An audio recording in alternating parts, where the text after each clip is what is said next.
What's up, guys? The Raw Review 11/18/24. This is not just a review for tonight's Raw. It is also the results / spoilers for tonight's show. BC, what are you talking about? The show hasn't even aired yet. How do you have the results? Well, I hate to be the bearer of bad news. I'm afraid I got some bad news. It has nothing to do with Wade Barrett, but I think you guys know exactly what I'm going to say. It's a running theme lately, and it's going to remain a running theme going forward. Tonight's show, like so many of them these days, is a taped show. They actually taped this show last week after Monday Night Raw went off the air live. They taped this show. So this has been in the can for a full week, guys. That's why people are like, they can't stand tape shows. There's no fun in them. There's no excitement. They've been sitting around for days. This show was taped a week ago. In 2024, you can't even conceive that that's a thing. Even if you're going to tape a Raw, right? You're hoping it's like the day before at most, right? And hopefully it was like just a few hours before, right? Maybe they're just in a location where they're taping it during the day. Or maybe they're out of the U.S. So they tape it, and a few hours later, we get it on a delay. Right? It's 2020. There's no reason why not. But what happened, guys? I'll give you a little bit of a reasoning why you're seeing a lot. It has nothing to do with the holidays. That's going to be more, trust me, as we get into December. Thanksgiving, maybe next week. I think Friday will be affected, SmackDown. And then, obviously, Christmas. There's several tape shows. But it has nothing to do with holidays, right? We've already seen about 5 tape shows already. And that's because once WWE went to this new deal with the USA Network to extend their working relationship another 3 months till WWE can go over to Netflix, because for 3 months they didn't have a home. Their contract already expired late September. So they worked out a new deal, and they went down to 2 hours every Monday night. Well, once they went to 2 hours, WWE's like, endeavor, right? I'm not even pinning this on Hunter Hearst Helmsley. He was probably a big part of the meetings. But Ari and everybody, Nick Khan, they're probably like, wait a second, we can now do 2 shows in one night. Cut production cost. Cut all our upfront costs. And we can literally do 2 shows now because they're 2 hours a pop. Our audience will stick around for 4 hours. You couldn't do that when it was 3 hours, man. 2 Raws would be 6 hours. If you're going to film some or record some main event matches or speed or something for the YouTube machine, you're talking 6.5 to 7 hours. You couldn't do it. But now that it's down to 2 hours, they're going back to their old business model. Let's just record 2 shows, one night, scale back all of our costs. Who cares if it's not as fun and entertaining for the fans? The ones that are going to watch no matter what are going to watch no matter what. They're already on cruise control anyway, right? Their mind's already on the holidays and just getting ready for WrestleMania season. And for some fans, that's fine. BC, we just got to get through the holidays, man, and then we get ready for WrestleMania. That's when Hunter's going to start cooking. Well, if you guys are going to lower your bar that far down, have at it. Much love and respect. BC and so many are not going to lower our bar. No, we're not going to wait. We're not just going to throw a 2-month mulligan to Hunter Hearst Helmsley because he doesn't feel like producing good content because the holidays are next month because he wants to give thanks next week. No, we all can do that and still have good television shows. Stop it. The NFL's not taking the next month and a half off. Anything that's recording right now, movies, I can tell you, are not going to take a month and a half off because Christmas is next month. Television shows will not stop production until the season has concluded. But WWE, right, NBA just kicked up again. NBA's not going to stop right now and pick up. They're not going to tape their games when it's convenient. So WWE is going to this business model. I don't like it. Can you tell? It's frustrating. Once in a blue moon, okay. We've already seen 5 tape shows. We got one coming up now. I think SmackDown is next week. At least that's tagged because of Thanksgiving. I'll throw them that one mulligan. And then in December, there's like 6 of them planned. Somehow, do the math. I don't even know how that's possible. Maybe that's a slight exaggeration. The point is, there's so many tape shows. Now, hopefully this is not the case. When they go to Netflix, it's got to be Netflix and chill. Because everybody has to chill with their live feed. And I do not expect issues like the Tyson-Paul fight. That's because so many people were watching that, over 65 million upfront live. You ain't getting 65 million people watching Monday Night Raw every single Monday night. You're not. And WWE would look at that as a good problem if so, right? If they're having streaming issues because 65 million people are watching, they're going to be smiling and grinning from ear to ear as they're already running to the bank before the checks have even cleared. They're running because that's bank. They're not hitting that. You'll have no streaming issues, or not anywhere near what you got with Tyson and Paul. So anyway, that's my cold open teaser. I'm not happy with these tape shows. What it does do is it saves you guys 2 hours on your primetime Monday, because BC gets to tell you about this show up front, and you can decide if you want to spend the next 2 hours of your Monday night watching it. What it does for BC is it gets this out of the way. I don't have to record this late on a Monday or early on a Tuesday morning. I can get this out of the way now, because if WWE doesn't care, we don't have to care. And hold on, guys. While I was recording this Raw results review for tonight's show, a lot of info just came in for the debut of Raw on Netflix. So this is very interesting. My first time going over this. Netflix is going to be airing its premiere January 6th from the Intuit Dome in Los Angeles. John Cena advertised, CM Punk, Cody Rhodes, Roman Reigns, Bianca Belair, and many surprises is what is being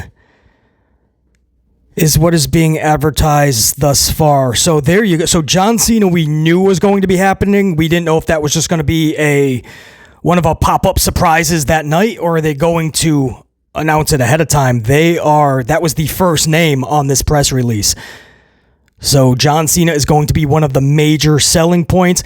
I told you guys well over a month ago, nearly 2 months ago, that this was their game plan. They were going to make this massive, and that it wasn't going to be just a 1 week thing.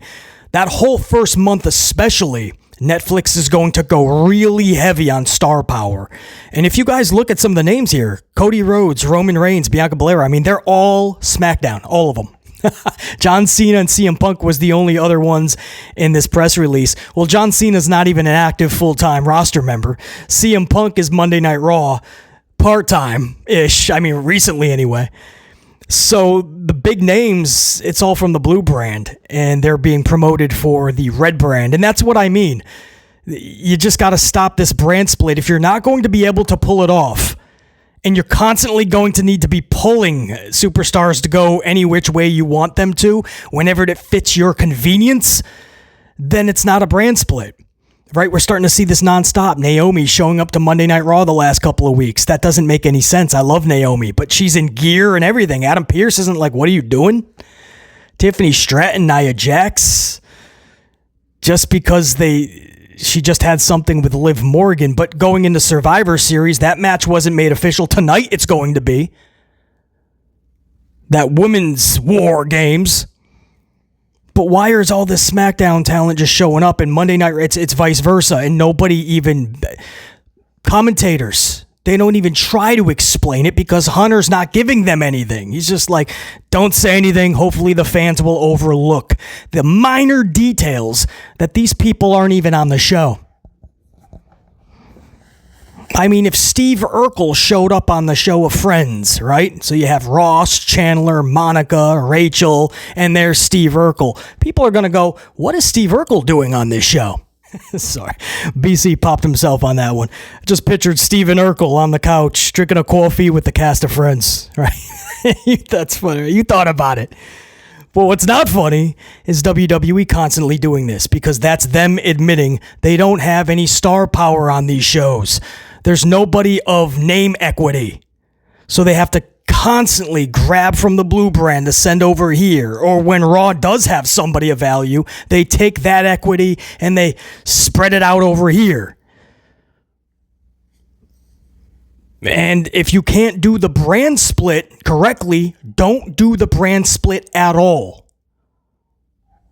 That's my first take in reading this press release. That's the first thing that came to mind. Listen to the names that they're advertising, guys. John Cena, CM Punk, Cody Rhodes, Roman Reigns, Bianca Belair. That's who they put in the press release. 3 out of those 5 are from SmackDown. You're promoting the Red brand. 3 out of the 5. One of them isn't even full-time anymore, not even part-time, Jonathan Cena. And then the 5th guy is finally somebody from Raw, and he's been MIA for the last month plus as well. That's CM Punk. So I don't know. That's my take on it, man, right? You come to this channel, you want to talk about it, and we are going to discuss it, right? You want BC's take on it. That's the take.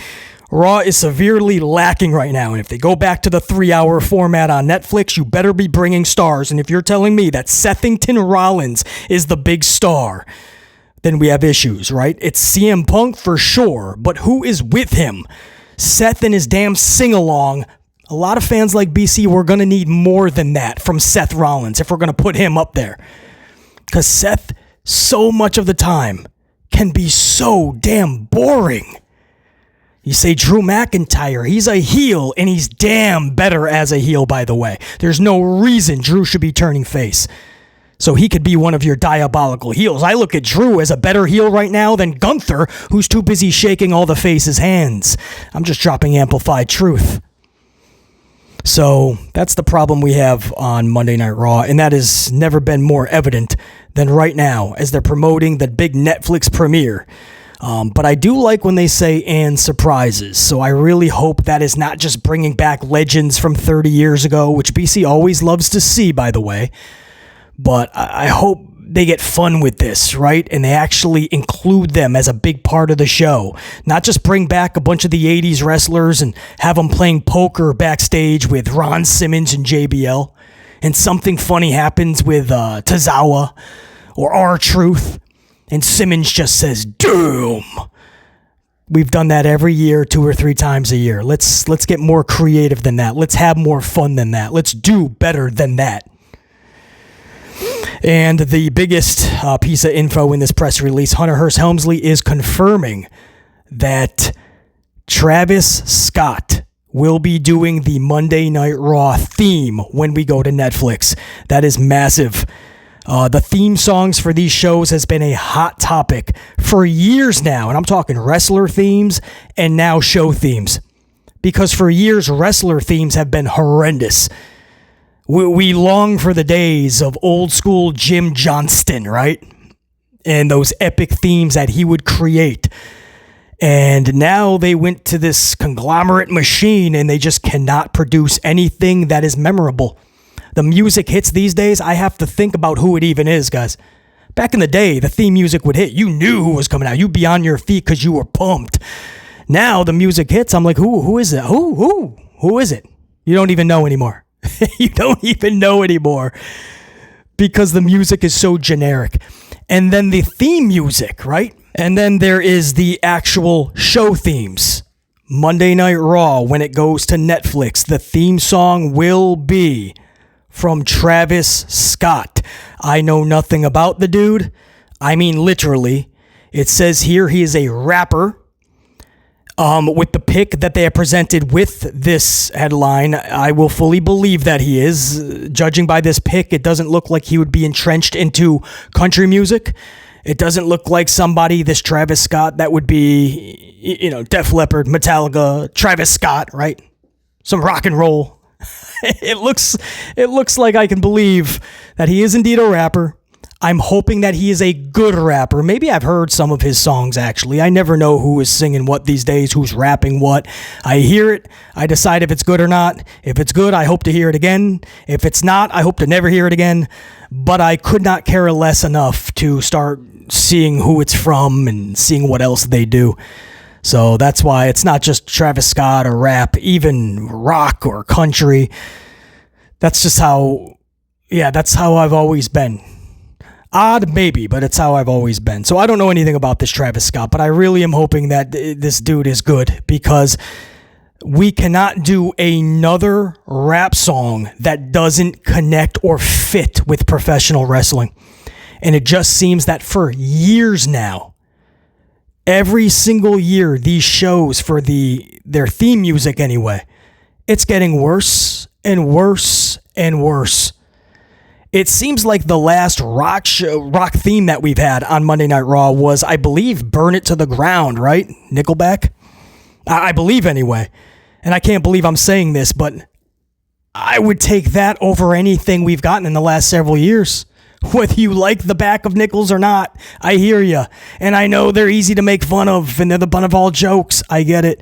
But that song worked with Monday Night Raw. It worked with pro wrestling. People were actually pumped up when the song was riveting through the arena when the shows began and the pyro was sounding off and Burn It to the Ground is blasting off. It works.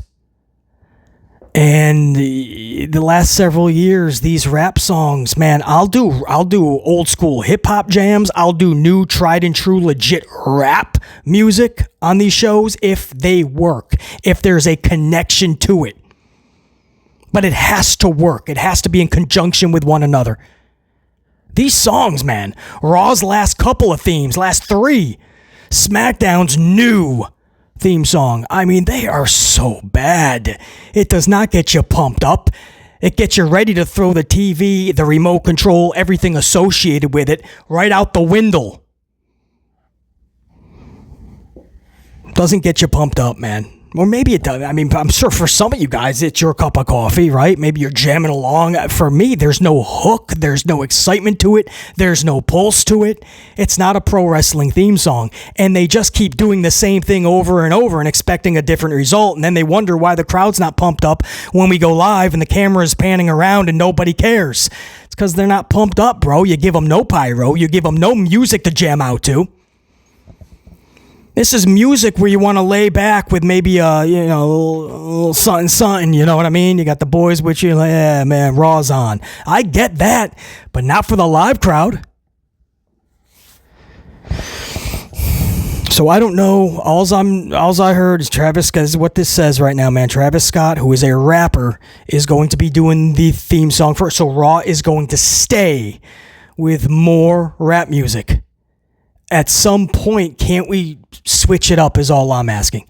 Can't we throw in some, it doesn't even have to be hard rock, but something that connects, something that there's a pulse behind it. Can't we mix it up? Rap one time, go back to rock. Go back to rap, go back to rock. Can we all agree, right? Let's just pulsate it. But if this is just what we're going to do from now on, man, at least produce a good theme song. There you go. That's my I'll put it up on the thumbnail. I believe that is going to be Hunter and Travis Scott. That's the photo that I'm seeing right now. I'll try to put that up so you guys, if you're not familiar with this dude or his work, that's at least the photo. We hope he's good. That's all I'm saying. I'm going to give this a chance. Hopefully this is nothing like what we have now, and hopefully this dude's going to rock it. And if not, if it's more of what we're getting right now, just a different name attached to it, we have to at some point put a kibosh to this. We have to stop it because the theme music, the intro to a show is so important, man. It tells the viewer in the first 10 seconds if they should put that remote control down or keep flicking. So that's huge, guys. Netflix, January 6th, Intuit Dome, Los Angeles, promoting CM Punk, John Cena, Cody Rhodes, Roman Reigns, Belair, and surprises. Travis Scott will be doing the new theme song for Monday Night Raw. There you go. That was a huge bit of information I actually got while I was recording. So there you go. Impromptu news. Now, let's go over the results for tonight's show and a little bit of a review. I'll give you my take on all these segments. So tonight, guys, Bronson Reed is going to defeat Sethington Rollins. There's going to be interference from Solo Sikoa. So Bronson and Seth is being rushed to tonight, right? They had this multi-week thing. You think they're going to set up for Survivor Series, but it's clear that they are, but it's going to be inside of War Games, at least Bronson Reed. And it looks like the way they're doing this with Solo interfering and costing Seth this match, now Seth on Friday will probably show up and say, oh no, now I want the revenge. I'm going to team up with Roman just so I can get back at Solo. It's so corny. The way they left it on Friday night with Paul Heyman not being reached, If he is reached next Friday, I mean, you could go Brock Lesnar. You could go CM Punk, who's coming back anyway. You know what I mean? You could go like a Paul Heyman guy, and he's going to bring him in, and only Paul Heyman can do that for you. But if Roman's trying to get Paul Heyman just so he can get Sethington Rollins, Seth doesn't have any real ties with Paul Heyman. So it's weird to me. And I'm pretty sure most of us don't, even if you're a big Seth Rollins fan, most of us don't need to see Seth Rollins inside War Games. And we need to see that about as much as we needed to see him in a WrestleMania tag match with Cody versus Rock and Roman. I mean, nobody needs to see Sethington in everybody's business, bro. So it looks like that's what they're setting up, though. There was all these names after Paul Heyman. Roman called Paul. Paul's phone is unable to be reached. Everyone's like, could it be Punk? Could it be Lesnar? Well, after we saw Bronson Reed and after we just got the results for this tonight, it looks like indeed it's going to be Seth Rollins. Again, Solo cost Seth the match tonight. Bronson Reed with the W. Got an IC title match tonight. Sheamus versus Braun Breaker. On this matchup, it ends in a no contest. Ludwig Kaiser interferes and takes them both out. So I don't understand what they're doing with Braun Breaker. Okay, is he a face or is he a heel? It's clear Hunter doesn't even know. And it's clear that every week they're just changing his status. I'm telling you, this is going to be a detriment to that dude if they can't figure it out. Because if he can't figure out his own identity and why he should care about himself, then nobody else is going to care about him. I mean, he's winning an IC championship, then he's losing the IC championship, then he's re-winning the IC championship. He's shaking hands with Jey Uso one week, then literally the next week, he's beating him up. He's a heel supposedly, but then he's asking every single arena where the dogs are at so they can bark and pander to the crowd. Why are you having the audience bark and cheer you if you're a heel? I don't know what Braun Breaker is, man. This is some weird... And let me tell you, man, I'm going to go over this again. These are the results. This is what I'm reading anyway. Tonight, the Sheamus Breaker IC title match ends up being a no contest because Ludwig takes them both out, Breaker and Sheamus. Doesn't make any sense, man. And what is it going to lead to if you turn Breaker face again? Breaker and Sheamus versus Ludwig and Gunther? Man, I can't wait. Said nobody ever. Ain't nobody trying to see Ludwig and Gunther versus Sheamus and Braun Breaker, man. Stop. So that is one of the biggest negligent question marks in that whole company, Braun Breaker, with or without a title. A no contest IC title match tonight.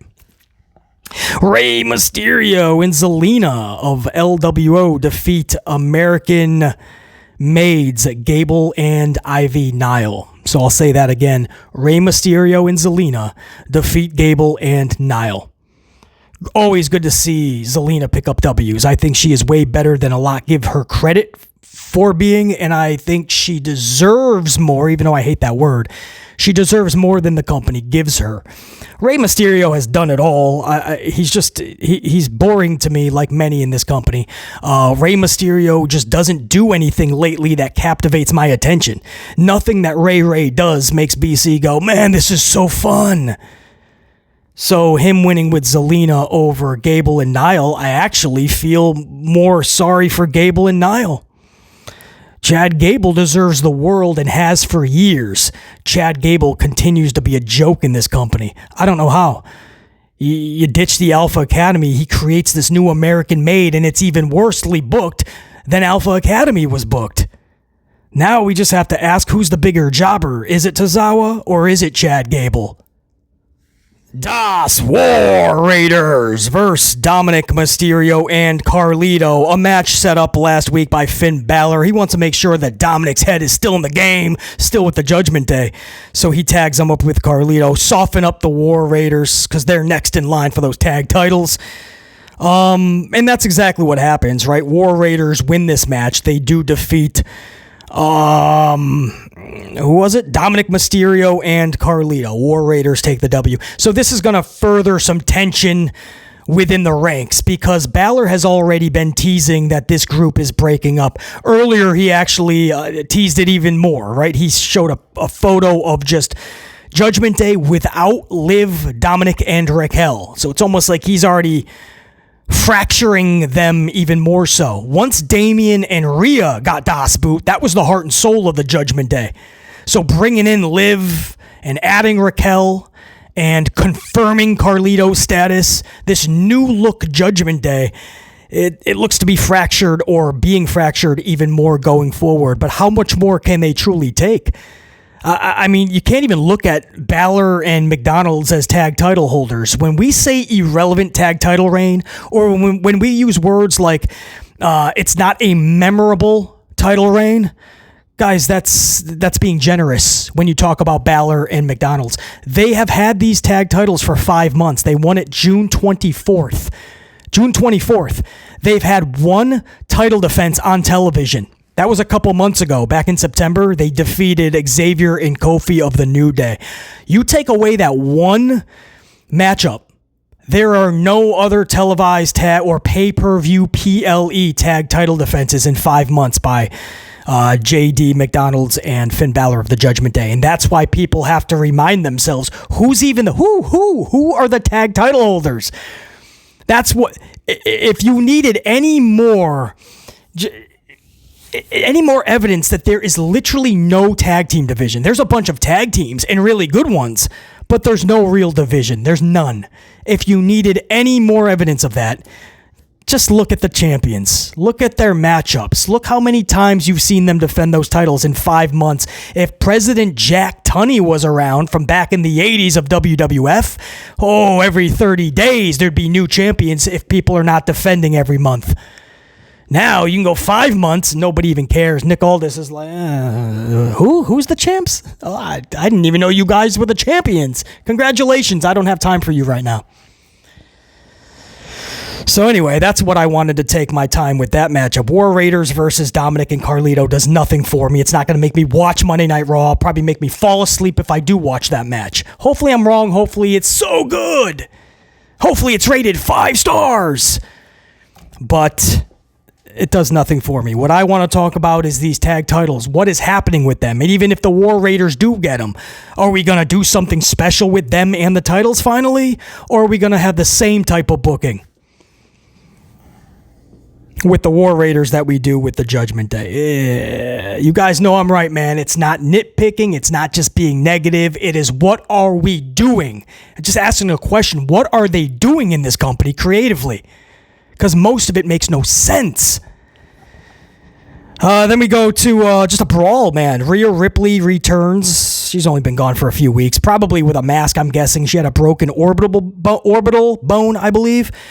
But Rhea Ripley appears with the faces Bianca, Jade, and Naomi, all from SmackDown for the second week in a row. Third for Jade and Bianca, but they're champions, so they can go anywhere. But Naomi is once again on Raw. Again, this was taped last week, so she was already there. Let's just do it all in one boom. So Rhea Ripley, Bianca, Jade, Naomi, and Io brawl with Nia, Tiffany, Liv, and Raquel. That's 5-on-4. We expect the fifth person just to be like Candy LeRae, who's been trying to help Nia recently on Friday nights. So it could be little Candy LeRae from Friday Night SmackDown. Especially losing Indy Hartwell, her tag partner. She just got booted from the company. They're probably promising her like a more prominent spot. I can't say that I want to or need to see Candy LeRae in a War Games match. But it looks like that's where they're going. But they could come up with somebody different. But for this brawl, it looks like it is 5-on-4 in favor of the faces. Judging by this results spoilers page, they do have that listed as the final segment, but they could always move this around. They could have Bronson versus Seth be the main event. But the final word that we got was this big women's brawl, because they really want to sell this women's War Games match. So it's this, whatever, man. It's just so rushed.